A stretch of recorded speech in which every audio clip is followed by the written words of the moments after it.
Depois do episódio da semana passada, mais baseado em diálogo, uma coisa mais tranquila, dessa vez a gente chega aqui num momento mais de ação. Mas o que fez o Book mudar de ideia, afinal?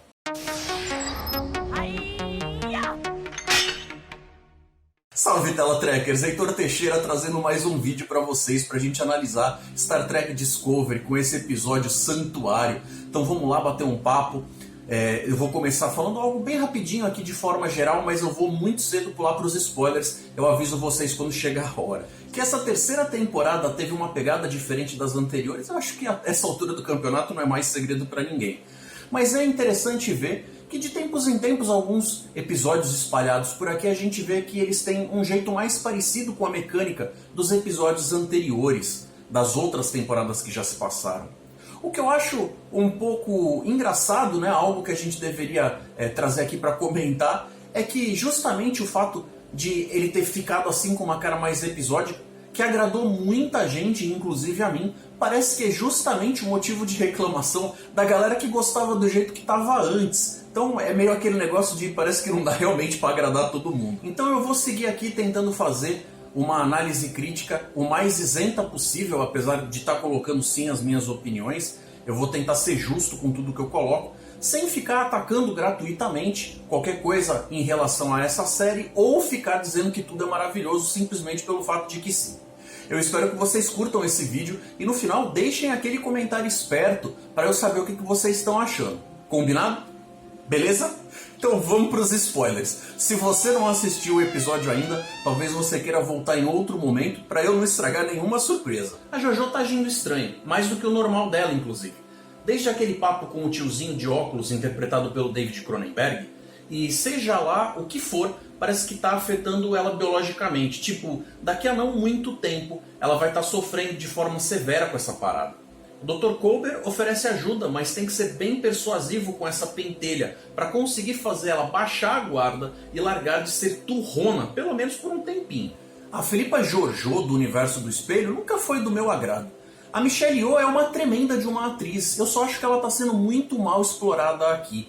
Eu realmente preferia que eles nunca tivessem matado a personagem do universo regular, tivessem usado ela lá do jeito bonzinho que ela era mesmo. O Book vai correndo avisar a Michael que ele tem que dar um pulo em casa, Kwei-Jan, porque recebeu uma mensagem do irmão e o bicho tá pegando para aqueles lados.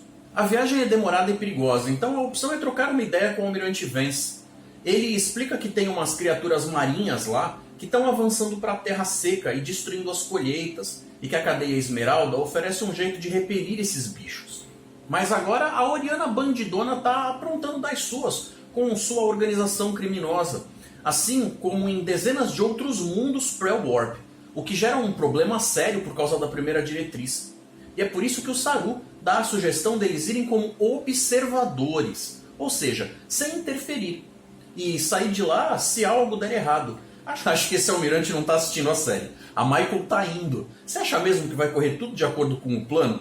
Sabe de nada, inocente. Eu sempre levantei a bandeira de que essa série, ou outras quaisquer de Star Trek, fossem feitas nesse estilo mais episódico.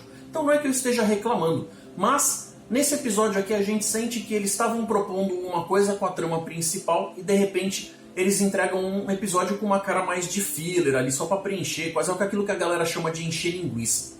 Não é que o episódio seja ruim, não tem nada especificamente errado com ele nesse sentido, mas eu acho que ele acabou seguindo por um caminho que lembra muito a mecânica que eles usaram em Voyager com os personagens dos Kazons.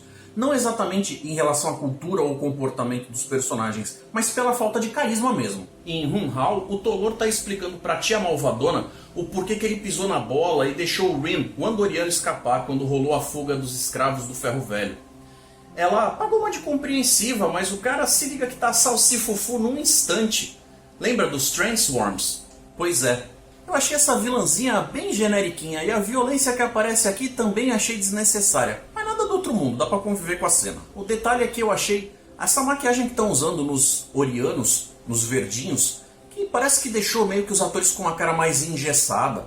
Eles já têm um pouco dessa característica de dar uma pesada na maquiagem, desde os Klingons da primeira temporada, os Andorianos e tal, ficou uma cara meio de borracha, que ao mesmo tempo que deixa eles com um ar mais alienígena, mais afastado dos humanos em si, também eu acho que limita um pouco a atuação e a gente fica com um ar artificial ali que talvez não precisasse. De novo, a gente tem aí uma direção do Jonathan Frakes, e eu vou dizer que eu normalmente curto muito os episódios que ele dirige, acho que eles costumam ser bastante acima da média e tal, mas dessa vez aqui, acho que o roteiro não ajudou o cara a brilhar 100%. A gente vê que ele salvou muita coisa, que talvez pudesse ter ficado até um pouco mais mal contado ou sem graça, porque ele realmente é um cara muito talentoso, mas isso não resolveu tudo. Um dos pontos altos do episódio, mesmo eu admitidamente não sendo um apreciador da escolha, foi a Tilly agindo como primeiro oficial do Saru. Ela estava confiante e eficiente. Reparou que ela não gaguejou como de costume? O momento aproveitou também para trazer uma pitada de humor. Troca de escama do Linus, que já se consolidou como um alívio cômico. E o Saru escolhendo o seu bordão de capitão. Eu vi uma galera dizendo que o Saru tá mandando mal como capitão, mas eu discordo. Eu acho que ele é um capitão muito bom, diga-se de passagem. Até porque a gente tem que lembrar que a primeira oficial dele é a Burnham, ou pelo menos era até recentemente, ela ainda tá no elenco principal. Ela é uma personagem que tem um protagonismo que chama muito a coisa pra ela, além dela toda hora ficar burlando regras e tal. Então eu creio que se for pra manter a Burnham agindo do jeito que ela age, ia ser a mesma coisa com qualquer um que colocassem como capitão ali. O Stamets explica que depois de cruzar os dados da Michael com a pesquisa de Nivar, com uma bela ajuda da Adira, lá está a origem da combustão, a nebulosa de Verubin. Ao mesmo tempo que eu acho os efeitos especiais dessa série excelentes, cinematográficos e tudo mais, às vezes eu acho que os gráficos holográficos que eles usam são um pouco sujos ali, menos didáticos do que deveriam. Eu sinto como se eu estivesse lá, não fosse simplesmente um espectador aqui do outro lado da tela, que talvez aquilo não fosse me servir direito, porque me parece uma coisa bastante entulhada de informação, de um jeito ali que não acho que ajuda muito não. Temos então o começo do papo sobre o sinal que vem de lá, ser reconhecido como a tal música misteriosa, que é na verdade um chamado de socorro da Frota Estelar. E olha aí um gráfico em 2D numa tela futurista o suficiente para eu comprar a ideia, e ainda assim que funciona muito melhor para mim. O Saru usa a super audição Kelpiana dele junto com o poder da dedução científica, característica de Trek clássico, para isolar e diminuir ainda mais a área de busca. Eu achei que essa cena se sobressai em termos de qualidade narrativa em relação a todo o resto da correria que acontece no episódio. Sem perguntar nem nada, o Stamets sai arrumando dor de cabeça para Adira. Tadinha. Para ela criar um algoritmo para identificar a nave que está lá mandando uma mensagem. E acaba sendo a primeira vez que a Adira de fato toca no assunto da sua sexualidade, pedindo para que lhe tratem por um pronome neutro. Eu costumo achar o Stamets um cara bastante arrogante e chatinho, mas aqui até que ele foi um cara legal. E quanto ao negócio do pronome neutro, eu acho super justo, acho que é um respeito que a gente tem que ter mesmo. Eu só acho que por falta de costume é o tipo de negócio que se eu tivesse que conviver com alguém que me pedisse o mesmo, eu ia levar um tempo para me acostumar. Na sequência a gente tem a Michael dizendo que está surpresa por não ter descoberto antes que o Book tinha um irmão. Isso para mim é no mínimo irônico. Não é irmão biológico, mas por causa das escolhas deles, a relação dos dois está bem abalada. Ela ainda tira uma onda sobre conhecer o cunhado. Não parece uma santa? A Detmer ainda está lidando com os problemas.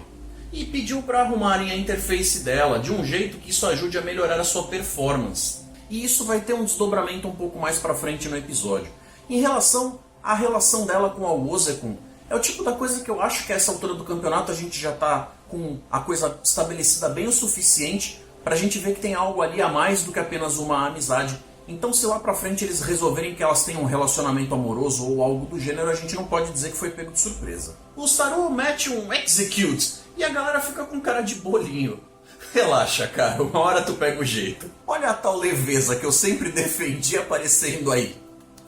Palmas. E a Discovery salta. Quando a nave chega do lado de lá, dá pra ver ela separando as nacelles. A Wozekun diz que os scanners de longo alcance captaram uma classe de cruzador pesado. E é aqui que a porca torce o rabo. Se você estava achando que quem ia sair dando uma de louca era a Burnham, dessa vez a ideia vem do próprio Saru. Mesmo deixando ordens para agir segundo o plano, fica claro que há margem para criatividade. E eu sou de olho no Saru. Na enfermaria, o Colbert e a Pollard recebem a Felipa de volta para fazer mais uns exames. Já falei que ela tá chatinha pra caramba? Será que o mal-estar dela tem alguma coisa a ver com aquilo que foi citado sobre os dois universos estarem se afastando um do outro? Até porque um problema de quem cruzou de um universo para o outro, que foi aquele lá a respeito de a gente ter muito mais luminosidade no nosso universo, Inclusive o Lorcar tinha aquele problema de visão, que ele tinha que ficar colocando uma espécie de colírio agressivo lá no olho, e aquele negócio todo nunca mais foi citado, e a Firipa parece que nunca foi afetada por isso. A amizade do Stamets com a Dira tem dado passos à frente, mas aparentemente o Gray não está falando com eles, a Dira ou a Dira. Esse negócio de ser trio é tudo muito novo, então nessas horas é sempre bom ter um amigo por perto, né? Ter personagens tocando instrumentos ou realizando obras de arte ou situações que envolvem esse negócio de cultura sempre foi visto com muito bons olhos, sempre foi fomentado pela franquia como um todo, e a gente tem uma amostra disso aqui. O Andoriano vem conversar com o capitão, todo cheio de atitude, e toma uma invertida da Tilly logo de cara. O carinha quer dar o fora, então explicam pra ele que a malvadona tá vindo nessa direção. O ator que faz esse Andoriano, na vida real, é marido da própria atriz que faz a Tilly. Então fica aí essa informação e curiosidade pra vocês. Já no planeta, o Book e a Michael encontram os bichinhos que estão devastando as plantações. E tem um mapa deles em tudo que é canto. Quanto ao poder do Book em afastar as criaturas, ele dá uma explicação bem vaga pra Michael e chega a hora de encontrar o maninho. Essa parte foi a que eu achei mais dispensável de todo o episódio. Eu achei uma traminha bem besta. E nem é que a história aqui não faça sentido, eu só acho que ela de repente não teve graça. A galera da enfermaria tá tendo trabalho com a Jojo. Ela tá delirando e tendo umas visões que aparentemente são do universo dela. Mas assim que ela se recupera, já volta com as gracinhas dela. E notem que ela ficou com um dos aparelhinhos de sondagem. De volta no planeta, eles trocam ideia e rola uma apontação de dedo básica. A Federação não é bem-vinda e Osyraa quer o Andoriano. Primeiro eles representaram o Book tentando fazer uma pegada lá meio Han Solo, meio aqueles cara anti-herói e tal, mas agora parece que eles estão tentando remodelar o cara para ele ser visto como um carinha do bem. Em órbita, o Saru decide começar o papo com a Osyraa de forma completamente diplomática. Definitivamente não tentaram seguir aquele caminho com as Orianas gatinhas, de aparência frágil, com essa aqui. Ela tá toda cheia de arrogância, parece confiar bastante no seu poder de fogo, o suficiente para fazer demandas e ameaças. E aqui a gente tem meio que uma bifurcação de ideias. Ou é isso ou é aquilo. Veja, essa Osyraa aí e a corrente Esmeralda, se forem só um empecilho para poder dar um temperinho extra, poder impedir a galera de conseguir alcançar seus objetivos tão cedo e poder dizer que eles fizeram alguma coisa, vai ter sido só um antagonistinha besta. Agora, se eles de fato quiserem investir nesses personagens para eles darem mais dor de cabeça por mais tempo, se consagrarem talvez até por múltiplas temporadas, então eu acho que eles estão roubando a graça daquele mistério maior que foi plantado lá atrás. A Osyraa ataca a superfície porque ela quer tanto esse Andoriano. Lembra que o Saru já não estava muito de brincar pelas regras? E aí? A Jojo tá aprontando das delas, mas o Culber acha a danada. Tá com medo, né, fia? A Michael e o Book fogem das explosões na superfície. O Rim resolve ajudar, por causa da dívida dele com o Book. A Tenente Mitchell lembra que se a Discovery interferir, a Osyraa vai ver isso como uma provocação da Federação. E é a Tilly quem vem com a ideia de mandar um piloto em missão não autorizada, né, Detmer? A Tilly está demonstrando uma capacidade de comando, está demonstrando que ela tem a capacidade de lidar com assuntos táticos num nível bem mais alto do que talvez a gente imaginasse, mesmo ela sendo uma alferes. E a Detmer estava louca para se enfiar em confusão já faz tempo, né? Na nave do Book, o Andoriano vai junto com ela, com a Detmer, e vai cantando a bola de quais são os melhores alvos. E o bicho pegando, ela pede pro computador uns joysticks mais com a cara dela. E mesmo que a cena seja super bem feita, incrível em termos de ação e gráficos e aquele negócio todo, eu vou dizer que tem uma parada que ainda assim me impediu de curtir isso aqui plenamente, que é o fato de que por mais que ela seja uma piloto excelente, ela tá numa nave que tem pelo menos 900 anos de diferença entre o tempo dela e a tecnologia que essa nave apresenta. Então assim, eles estão ignorando que existe uma curva de aprendizagem. Mesmo que ela tenha feito lá algum curso de reciclagem antes de sair da sede da frota para poder vir em missão e tal, esse negócio de simplesmente pegar uns joysticks com uma cara mais antiquada não resolveria tudo, e isso realmente fez com que eu achasse que a coisa ficou bem esquisita. O Brook e o irmão dele quebram um pau lá, dão uns sopapos um no outro, aquele negócio todo, mas calma. A nave da Osyraa dá um monte de pipoco até não poder mais, e o Saru, na maior cara de pau, oferece ajuda. Ela, muito puta com a situação, avisa que vai feder pra Federação. E uma outra coisa que me deixou um pouco grilado é que por mais que a nave dela, da Osyraa, seja enorme, ela ser vista ali da superfície, né, através da camada de atmosfera, como se simplesmente fosse fácil de ver e tal, me pareceu uma coisa que a ciência não vai muito a favor disso não, Posso estar enganado, mas foi assim que me soou. Então isso acabou ficando só para fazer o link com eles vendo ela ir embora lá da superfície. E agora a preocupação é com os bichos do mar que destroem as plantações. Mas a Michael insiste que os caras, por serem empatas, podem afastar eles se trabalharem juntos. E se eles não conseguem sozinhos, talvez a Discovery possa ajudar. A nave passa a funcionar como um tipo de amplificador, parecido com o que foi feito em Caminar. E os brodinhos se juntam para fazer a rezinha. E já é para começar a tarefa? Pergunta o Sr. Bryce, com o Saru respondendo um carry on no original. Não falei que eles ficavam bem? E com só mais 5 episódios na temporada, eu espero que eles não estejam acumulando um monte de coisa para querer depois vir resolver tudo de forma apressada ali perto do final. Momento de calmaria, de volta para a nave, a Detmer aproveita para contar uma vantagem e parece bem feliz com isso. E o que o Rim sabe, na verdade, é algo que representa o ponto fraco da corrente Esmeralda. Eles estão ficando sem dilítio. Caramba, amiguinho, não podia ter simplesmente dito isso logo? E aí a gente tem a família do Book indo visitar a Discovery, essa cena aí da testinha com testinha que eu achei bem fofinho. Então, perto de fechar o episódio, a gente tem lá a Adira e o algoritmo que está sendo feito para a gente conseguir chegar na tal nave que emite o sinal. O Stamets e o Colbert, mais uma vez fofinho lá, o beijinho. E temos o Book querendo entrar para a frota. E não é que a Michael acaba ficando felizona? Vamos lembrar que para o Book, as histórias sobre a Federação e a Frota Estelar eram quase como mitos. E só agora ele está tendo a oportunidade de ver em primeira mão a verdade. E essa verdade, para uma pessoa do bem, pode ser muito convidativa. Muito embora as coisas que estão chegando até ele estejam sendo representadas por um grupo com um código de conduta moral antiquado, com mais de 900 anos. Resta saber o quanto desse código sofreu com alterações em todo esse tempo.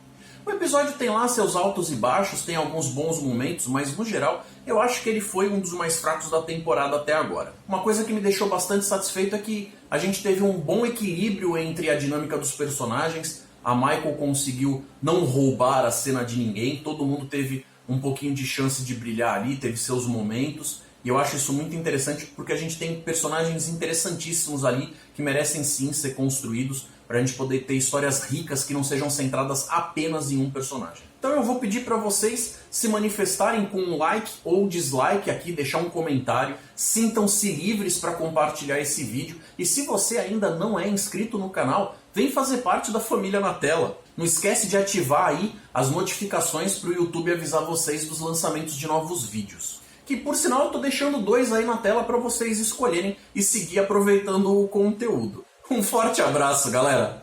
Até mais.